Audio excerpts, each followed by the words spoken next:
Se encuentra ya con nosotros la licenciada Nancy Enríquez de González. Bienvenida, licenciada, muy buenos días. Gracias por estar con nosotros. Ella hizo una presentación a cada uno de todos los que estamos en esta plataforma virtual, refiriéndonos a su persona. Y la licenciada, quien es magíster, Nancy Enríquez de González, ella es licenciada en Psicología Clínica y Consejería Social, con maestría en Psicología Infantil.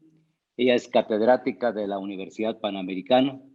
Damos gracias a través de Maynor por sus buenos oficios, por el rector Maynor Herrera, quien hizo el contacto con la decana de la facultad, quien pues ella accedió a esta invitación para que ella pudiera, en este caso, solicitarle a la magíster Nancy Enríquez de González que pudiera acompañarnos hoy en esta mañana. Muchas gracias, licenciada, y a partir de este momento le damos a usted el uso de la palabra. Muchísimas gracias. ¿Me escuchan? ¿Me escuchan bien? Sí, gracias. Muy bien. Escuchamos. Es un gusto estar aquí. No se imaginan cuánto, de verdad, el privilegio que siento de estar aquí. Mi vida cristiana en mi adolescencia se inició en Verbo Zona 7, ¿verdad? Tengo gratos recuerdos de esos tiempos en Verbo, y el poder estar aquí compartiendo con ustedes hoy como profesional es de verdad un honor poderlos servir de alguna manera. Y hoy quiero que hablemos de un tema que nos ha afectado y que es la razón por la cual estamos acá, ¿verdad? El conocer un poco, estamos pasando una situación como seres humanos, como sociedad, como familia. Estamos pasando tiempos difíciles, tiempo de mucha incertidumbre, tiempo de mucho temor. Hay muchas cosas que vienen a nuestra vida. Y a lo largo de mi carrera como psicóloga he tenido el gusto de poder trabajar en las emociones de las personas y darnos cuenta que las emociones son una parte fundamental del funcionamiento del ser humano. A partir del año 2020 y 2021 hemos estado enfrentando todos situaciones muy difíciles, pérdidas de familiares, de amigos, de personas queridas. Y muchas veces como líderes no sabemos cómo afrontar esta situación, no estamos preparados para poder afrontar esta situación y poder brindar a aquellas personas que están a cargo de nosotros la ayuda propicia a este momento que estamos viviendo. Voy a compartir en este momento y ustedes me van a confirmar si pueden ver esta presentación que tengo acá. Sí se ve, licenciada. Muy bien. Vamos a trabajar un poco lo que se llama el duelo por COVID. Y yo le puse a esta charla un nombre que de pronto nos pega muy fuerte. Un adiós sin despedida. A eso nos está llevando el COVID en este momento, ¿verdad?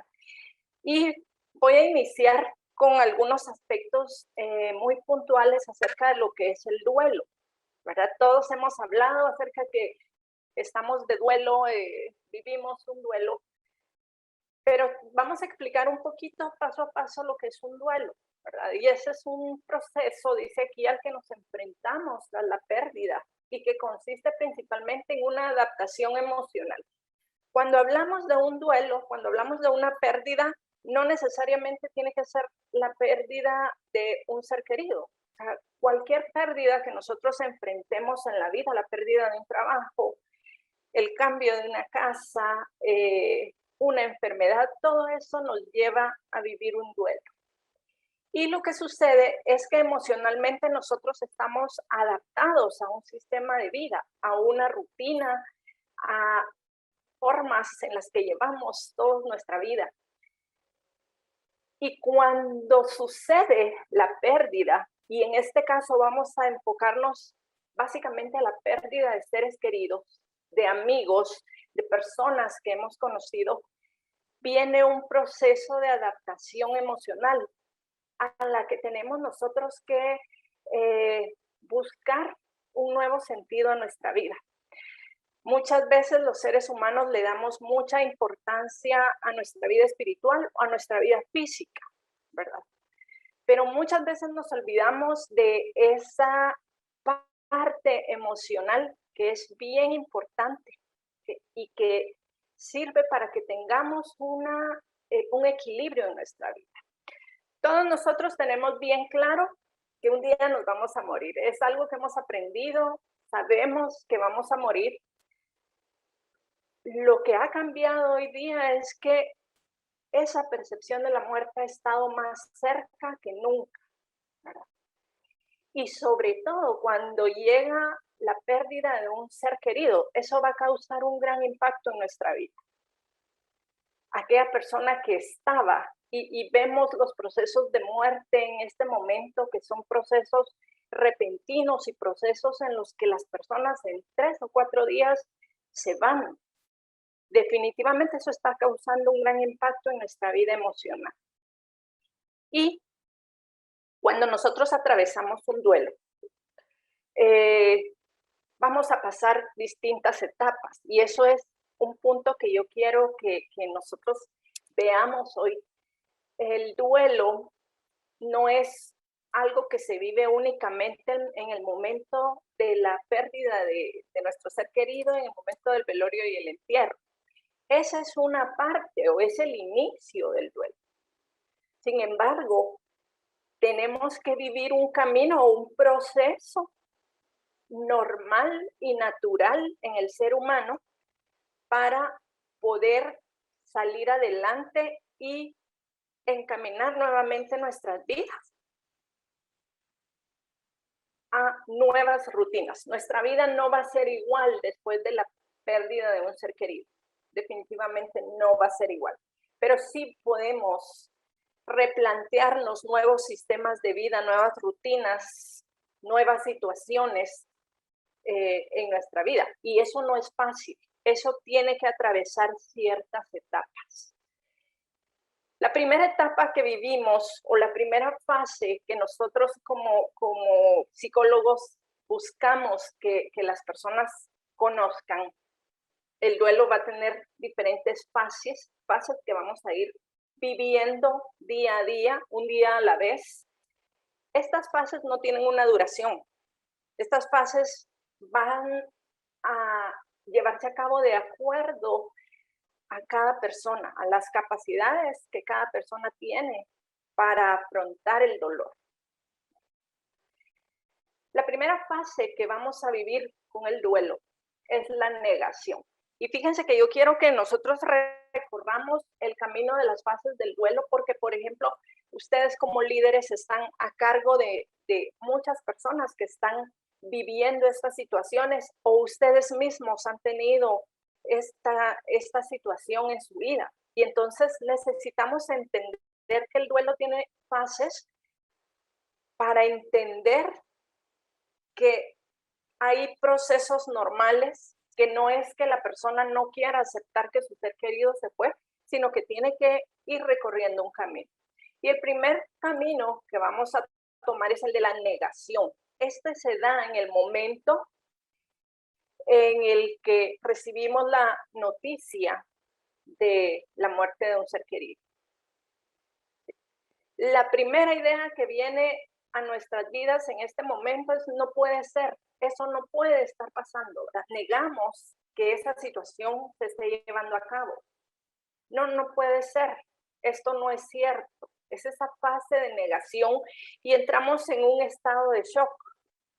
¿Sí? No queremos aceptar lo que está pasando. Entonces, las personas que estamos afuera de este duelo, ¿qué podemos hacer? Afuera de esa situación. Este es un momento muy importante para brindar nuestro apoyo a estas personas, sobre todo si sabíamos que su ser querido estaba enfermo, estaba en el hospital o estaba en casa. Este proceso de shock va a hacer que las personas tomen decisiones en una visión de túnel, ¿verdad? Sin ver todas las opciones. Entonces, muchas veces nosotros que estamos afuera, que tenemos un poco más de calma en esta situación, podemos ser esos acompañantes que van a brindar apoyo y toma de decisiones adecuadas. Por ejemplo, cómo va a ser el momento de velarlo, cómo va a ser el momento del entierro, quiénes van a estar, porque ahora tenemos que escoger quiénes van a estar, qué va a pasar con esta persona, ¿verdad? Y podemos acompañarlos en este momento para tomar las decisiones adecuadas.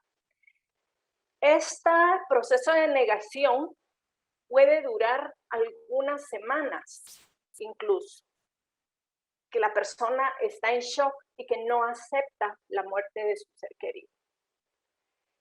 Cuando esta persona se da cuenta o entra en razón de lo que pasó, viene la segunda fase del duelo, que es la ira. Ese es el fin de la negación. Cuando ya nos damos cuenta que nuestro ser querido no está, van a venir sentimientos de frustración, de impotencia con respecto a no pude hacer nada, no pude ayudarla, no pude estar con ella en sus últimos momentos o con él en sus últimos momentos. Es una frustración, un enojo, una ira. Y yo quiero que aquí entendamos que muchas veces las personas incluso van a reclamarle a Dios, ¿verdad? El haberse llevado a su ser querido. Dios se lo llevó, Dios permitió que esto pasara. Y esta es una percepción normal en esta etapa de la vida. Ese enojo y esa impotencia de no haber podido hacer nada por nuestro ser querido va a venir aquí, y es bien importante porque de pronto pueden venir sentimientos de culpa. Si yo no lo hubiera llevado a ese hospital, o si yo lo hubiera llevado al hospital, o si yo hubiera tenido el dinero para llevarlo a un hospital privado, por ejemplo, las cosas serían diferentes. Y sabemos que de pronto ya era el momento de que esta persona se fuera. Entonces, no podemos culpar o juzgar o de pronto regañar a estas personas. Mira, no te echas la culpa, no pelees con Dios por lo que está pasando. Esto tenía que pasar, ¿verdad? Entendamos que cuando hay un dolor, el razonamiento desaparece, ¿verdad? Porque estamos actuando de forma primitiva. Los sentimientos y las emociones es nuestra parte primitiva y salen a luz en aquellos momentos en los que nosotros estamos más vulnerables. ¿Qué tenemos que hacer en este caso? Entender esa ira, entender esa impotencia, entender ese enojo y escuchar y abrazar. Eso es suficiente en este momento. No podemos cambiar las situaciones y de pronto no podemos cambiar lo que esta persona está sintiendo en este momento. Tenemos que darle permiso de sentirse de esa forma. Cuando pasa el tiempo de la ira, que también se puede extender varias semanas, y por eso vemos que el duelo se va a ir extendiendo a lo largo de mucho tiempo, viene el tiempo de negociación. En este tiempo de negociación, la persona guarda la esperanza de que nada haya cambiado. Vamos a seguir siendo la misma familia de siempre. Vamos a seguir haciendo las mismas cosas de siempre. ¿Sí? Pero no va a suceder igual porque nuestro ser querido ya no está. Entonces pasamos a un tiempo que es un tiempo muy difícil en las personas que están atravesando el duelo, que es el tiempo de la depresión, ¿verdad? Es una baja de nuestra forma de sentirnos, es una tristeza profunda, desesperanza ante esa situación, porque me doy cuenta que aunque yo luche porque seamos la misma familia de siempre, no vamos a lograrlo. Entonces, Algunos de los síntomas de esta depresión van a ser tristeza, llanto todo el tiempo, aislamiento social, no quiero ir a trabajar, no quiero ver a nadie, no quiero ir a la iglesia, no me siento motivado a hacer las cosas que hacía antes. El hecho de perder a un ser querido puede hacer que la vida deje de tener sentido para muchas personas, o al menos durante este tiempo. Aquí es bien importante el acompañamiento que nosotros podamos darle a las personas. Darle la oportunidad de llorar, darle la oportunidad de expresar todo aquello que siente. A lo largo de mi trabajo como psicóloga, yo me he dado cuenta que muchas personas tenemos miedo a sentirnos tristes o nos sentimos culpables cuando estamos tristes o cuando estamos enojados. Hemos aprendido que hay emociones positivas y hay emociones negativas. Y yo no quiero estar en esas emociones negativas. No quiero estar triste. No quiero estar enojado.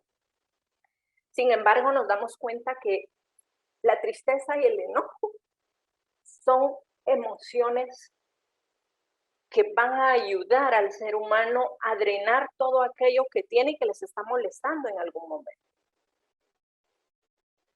Entonces, ¿qué debemos hacer? Ahí está nuestro hombro, ahí están nuestros brazos en la medida de lo posible para dar la oportunidad a que las personas lloren. Y algo muy importante es formar parte de una red de apoyo que esa persona necesita tener en los momentos de crisis. Cuando las personas afrontan una situación de depresión o de tristeza profunda, los pensamientos de que la vida ya no tiene sentido son muy comunes.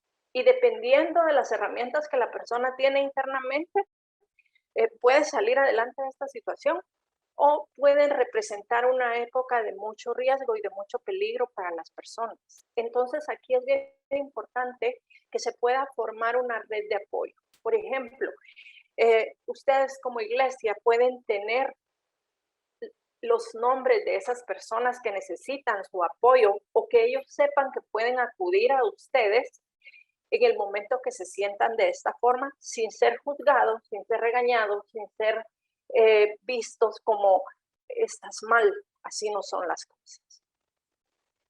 Después de este tiempo de depresión, en este tiempo, miren, tienen que ocurrir muchas cosas. Por ejemplo, el primer cumpleaños de la persona que se fue y ella ya no está para celebrar. Mi primer cumpleaños sin esa persona. La primera Navidad. Hay muchas fechas significativas en nuestra familia y tenemos que vivir ese momento de vivir esa primera vez, de crear una nueva rutina ese día especial. Por eso se dice que el duelo puede durar más allá de un año, porque es el momento en el que uno recrea o realizan cambios, sobre todo en esas fechas especiales. Entonces, aquí es bien importante el acompañamiento que podemos darle a las personas.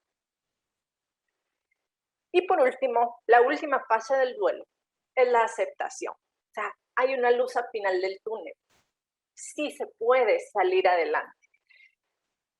Después de esas fases de negación, ira, negociación y depresión, llega la aceptación, ¿verdad? Nos damos cuenta que sí, mi ser querido no va a regresar. Y hay un estado de calma asociado a la comprensión de que la muerte y otras pérdidas son fenómenos naturales de la vida humana. La razón nos dice eso, o sea, la muerte es una parte de la vida. Pero cuando esto ocurre con uno de nuestros seres queridos, no es tan fácil entenderlo. Entonces, ¿qué tenemos que hacer en este caso? Brindar todo el apoyo posible a las personas para que puedan reorganizar su vida y sus actividades, ¿verdad? Si es un papá que se quedó sin su esposa y ahora tiene niños que cuidar, ayudarlo a crear estas nuevas rutinas de vida que le van a ayudar a retomar su vida ya sin su esposa o en el caso de las esposas sin el esposo, sin ese sustento que venía cada día, o sea, buscar las formas de sustentar las necesidades. Y entonces es allí donde las personas que estamos alrededor podemos ir y apoyar. Yo les presento aquí una gráfica de las etapas del proceso del duelo. Si ustedes se dan cuenta en la línea roja, ahí tenemos toda nuestras fases del duelo. Y si ustedes ven la línea roja, esto es una montaña rusa de emociones. Porque hay días que podemos estar muy bien, muy tranquilos, muy serenos, pero hay días en el que el dolor se apropia de nosotros y ese día no queremos saber nada de nadie. Entonces, es parte del proceso que tenemos. Es parte de llegar a ese proceso de adaptación o de aceptación que tenemos que tener, en donde vamos a tener tranquilidad, en donde vamos a rehacer nuestras rutinas ya sin el ser querido. Miren, el duelo es como un hilo, ¿sí? Es un hilo y no tiene una medida exacta, ¿verdad? Para unos puede ser más sencillo o más fácil llevar cada una de las etapas y para otros puede ser muy extenso. ¿Qué está pasando hoy día? Ese hilo está quedando con muchas hebras sueltas, no es un hilo liso, están quedando muchos hilitos ahí sueltos en ese cordón que tenemos. Y lo que sucede es que las situaciones que están pasando a nuestro alrededor hacen que esas hebras se queden sueltas. Hoy día creamos muchas historias en nuestro cerebro, en nuestros pensamientos, de acuerdo a lo que pensamos que fueron los últimos momentos de nuestros seres queridos. Y aquí nos vamos a enfocar muchísimo a las pérdidas por COVID. No podemos estar con nuestros seres queridos en el momento que mueren. Por eso es que yo le puse a esta charla un adiós sin despedida, porque no puede uno tener acceso a estar cerca de ellos, saber cómo están, saber, y entonces vienen muchas ideas y los medios de comunicación se han encargado de sembrar estas ideas en nuestros pensamientos, ¿verdad? ¿Será que sufrió? ¿Será que estuvo solo? ¿Será que me estaba llamando cuando se fue? Y esos son los hilos sueltos, y ese es el dolor y son las culpas que están quedando en nuestras vidas en este momento. ¿Cómo pasaron ellos sus últimos momentos?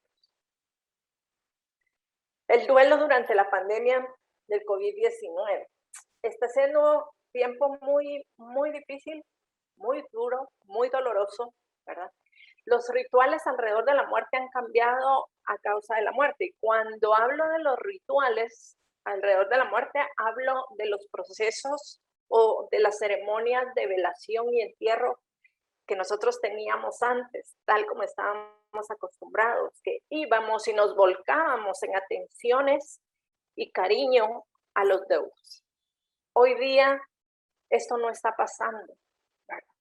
En muchos de los casos, a los seres queridos les ha tocado ver de muy lejos cómo entierran a su ser querido, ¿verdad? Unos minutos nada más para verlo porque luego se tienen que retirar. Hay muchas restricciones y el proceso de velación y entierro no es un evento que se realice para la persona que falleció, porque esa persona ya no está ahí, es solo su cuerpo el que está.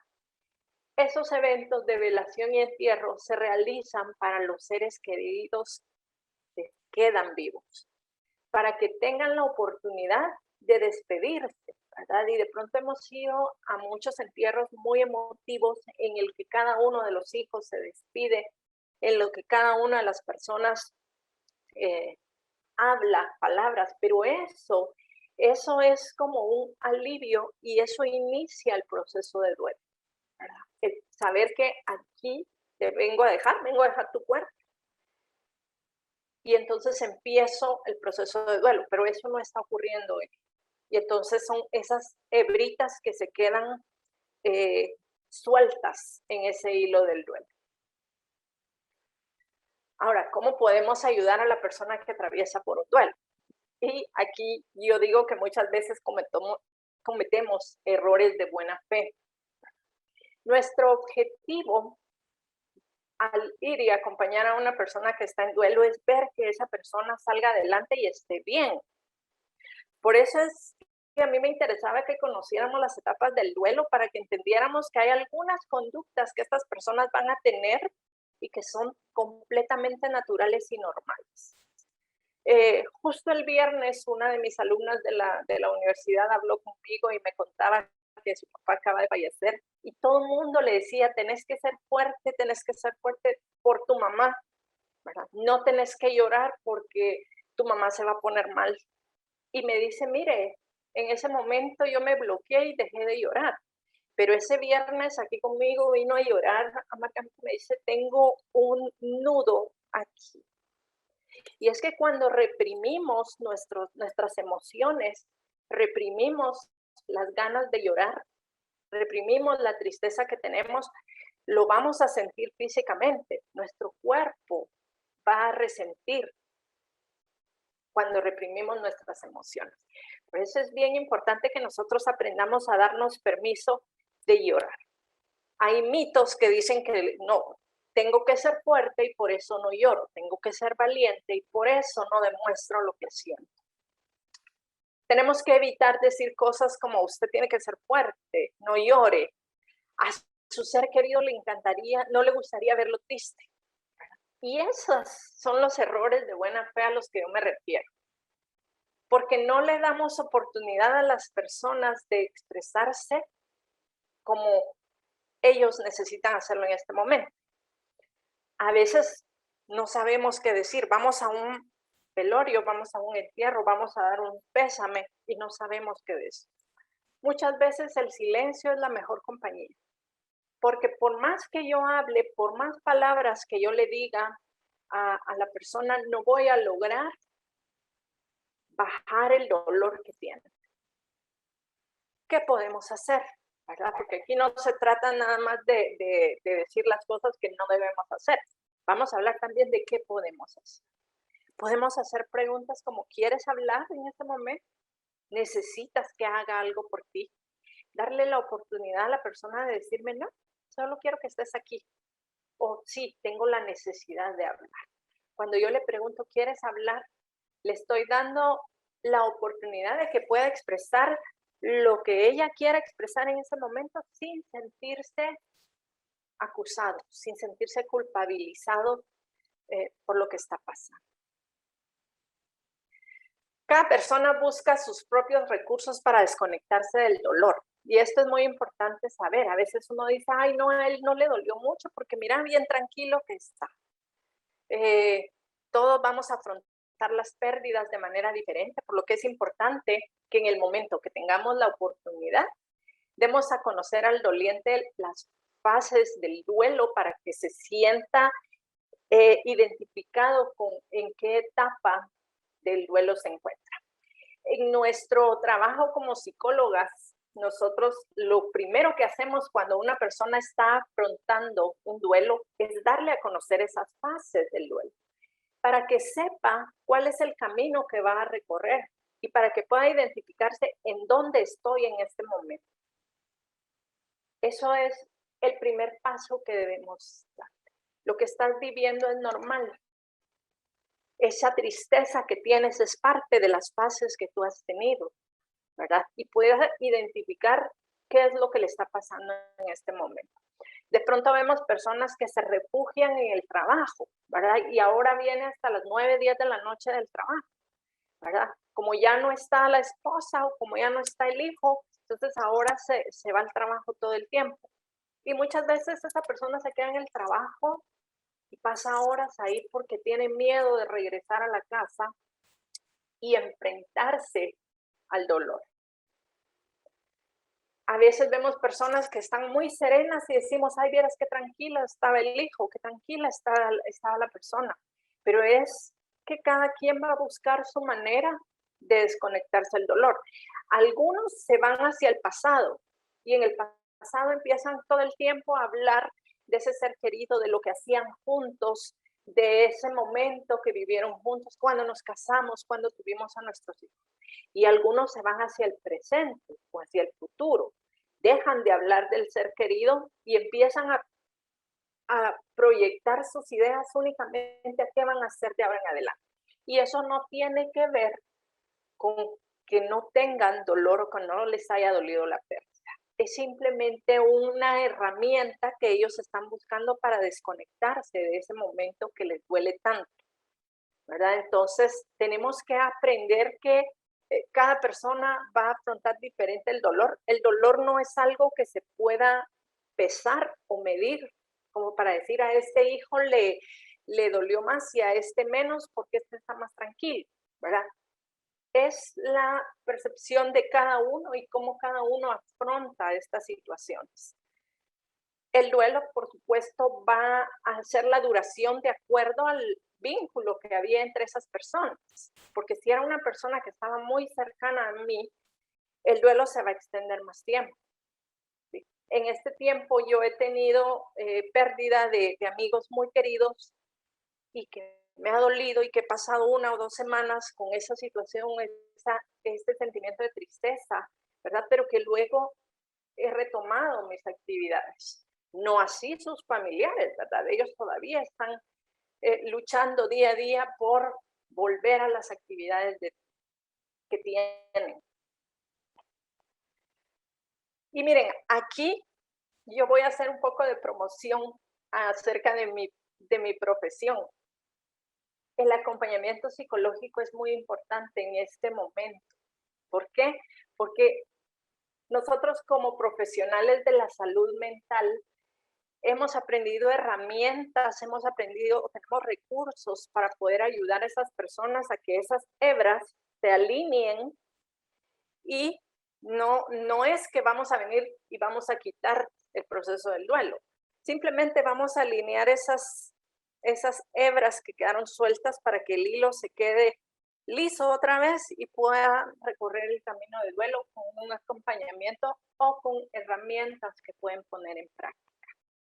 Entonces, eso es algo bien importante y sobre todo cuando las etapas de depresión profunda se agudizan, nosotros brindamos herramientas, tenemos técnicas de ayuda a las personas para que puedan cerrar esos ciclos en su vida.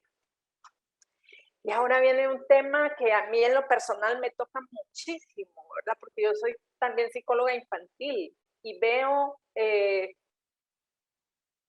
con mucha ternura el afrontamiento de los niños en esta etapa. Hay muchos niños que se han quedado sin uno, sin dos de sus padres, ¿verdad? Y entonces tenemos que entender que hay un mito alrededor del duelo en los niños que dice, no, los niños no se dan cuenta de lo que está pasando, porque está el velorio de la mamá o del papá y el niño está jugando. Los niños están en un proceso de formación de sus pensamientos. Y cuando yo le digo frases como, Jesús se llevó a tu mamá se fue al cielo, Jesucito se la llevó a vivir con él. Lo que yo busco en ese momento nuevamente es el error de buena fe para que el niño entienda que su mami ya no está. Pero podemos provocar con eso ideas equivocadas del niño, sobre todo hacia la figura de Cristo, ¿verdad? O sea, él se llevó a mi mamá, me dejó sin mi mamá. Entonces, el duelo en los niños es un tema muy importante. Al niño siempre tenemos que hablarle y decirle las cosas, siempre hablarles con la verdad. A veces decimos, es que no va a entender lo que yo le digo, pero el niño sí lo entiende.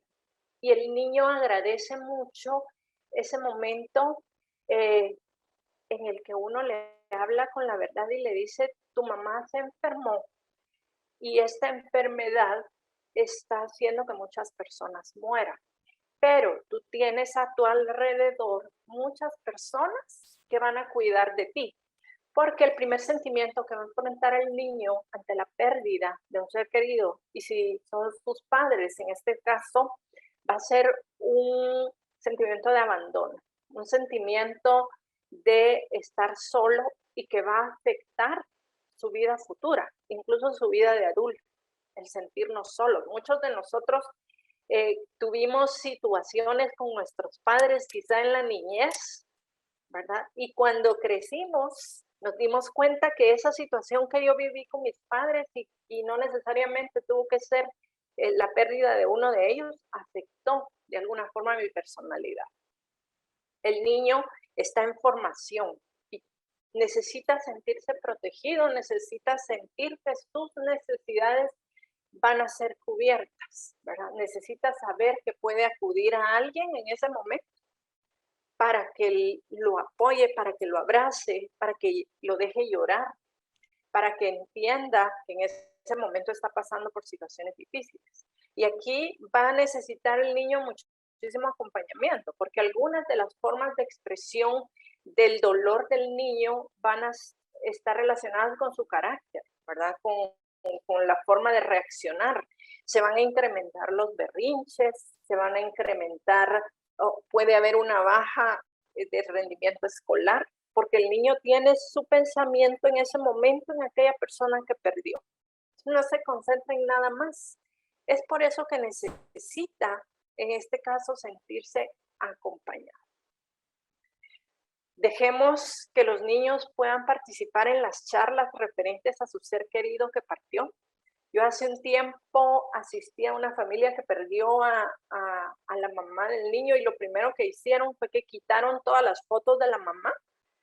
Me decían, es que si no, él se va a poner triste. Pero sí, el niño necesita estar triste en ese momento.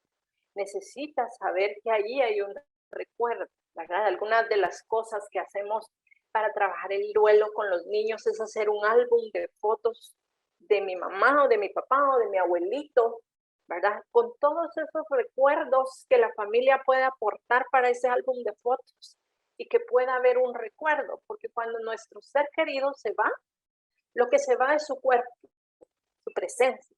Lo que no se va son los recuerdos, son todas aquellas vivencias que tuvimos con ellos.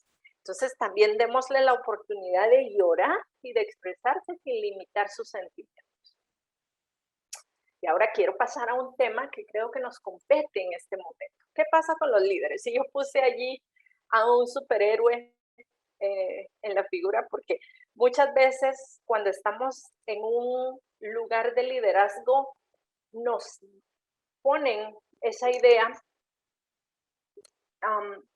de que somos los superhéroes, que somos los encargados de velar por otros. Y sí, pero nos olvidamos de una parte muy importante. También somos seres humanos, ¿verdad? También sentimos. Si yo me pellizco ahorita, voy a sentirlo. Y a veces nos da pena mostrarnos vulnerables, mostrarnos tristes, porque somos los líderes y tenemos que ser las personas que estén siempre listos para atender a los demás, ¿verdad? Recibimos mensajes como, mira, encárgate de aquella familia, por favor, porque están pasando por momentos duros. Encárgate de aquel hermano que está sufriendo, ¿verdad? Y nos ponen esa capa de superhéroes que tenemos que mostrarnos como fuertes, como no pasa nada, nosotros tenemos todo bajo control. Y no sucede así. Los líderes también somos seres humanos, también sufrimos. También hemos estado en contacto con las personas que se han ido. También hemos conocido a personas que se han ido. Y como seres humanos, también estamos en este momento vulnerables ante esta situación. Y podemos llegar a pasar o estamos pasando por esta situación. Pero nuestra posición de líderes nos exige, no puedo mostrar lo que siento en este momento.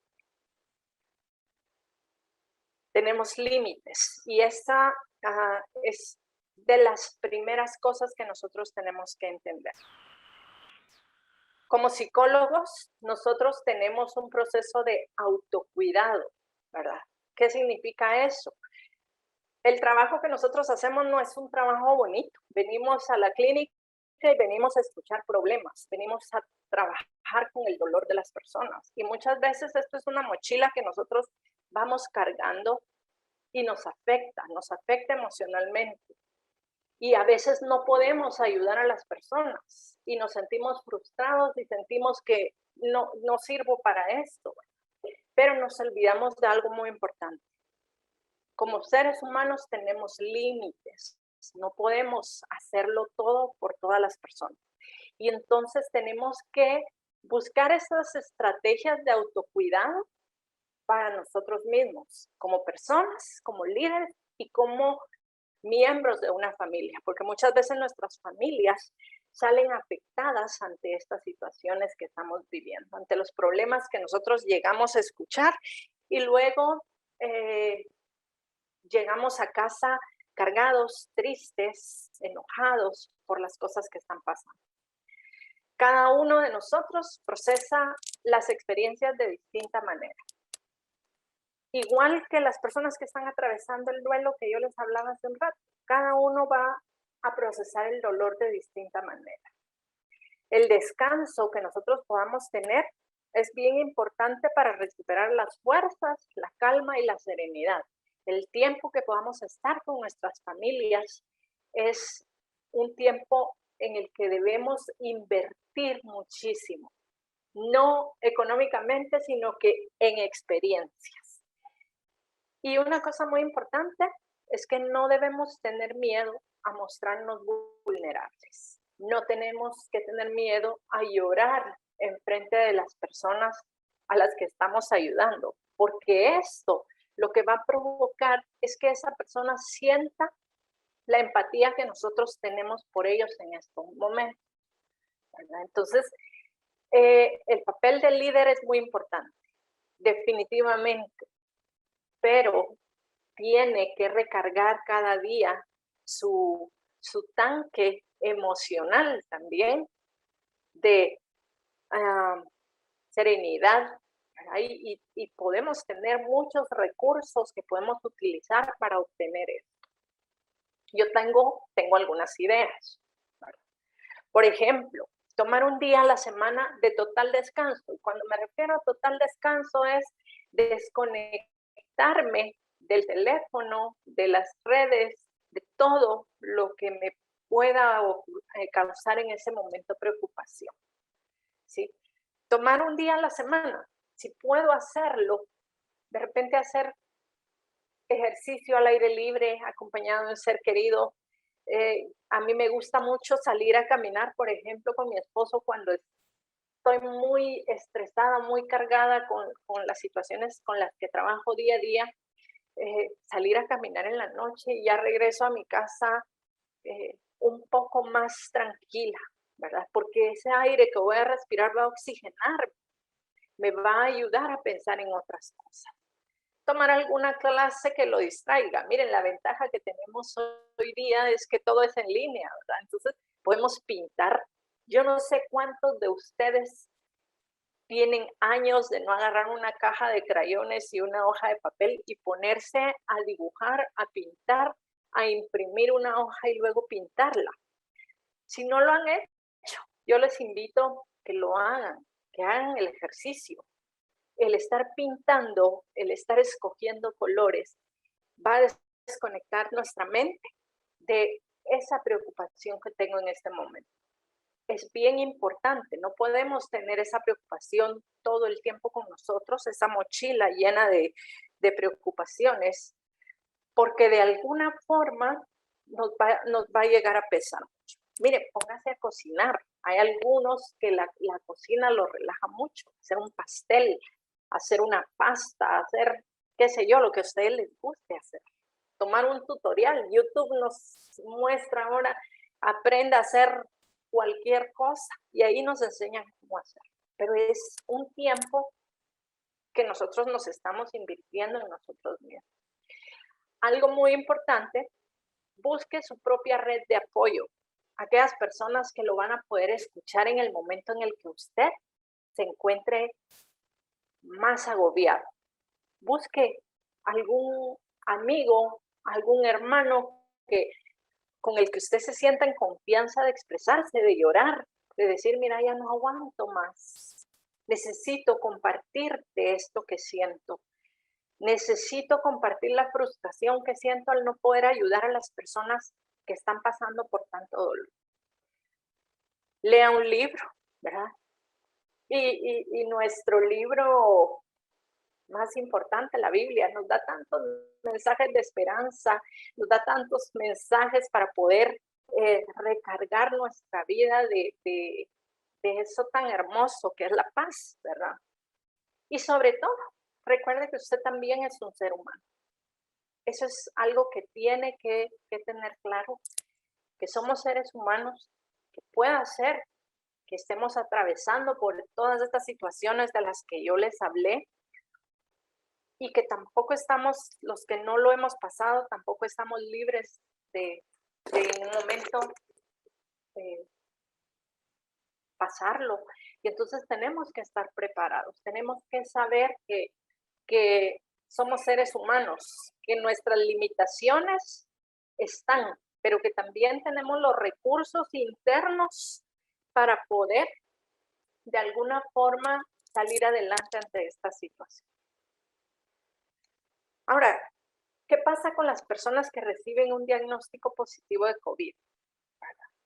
He hablado con muchas personas que han atravesado por esta enfermedad y una de las situaciones más puntuales que ellos viven es el miedo a qué va a pasar, ¿verdad? Porque nadie sabe qué pasa en esta situación, nadie sabe si va a salir adelante, nadie sabe cómo va a reaccionar su cuerpo.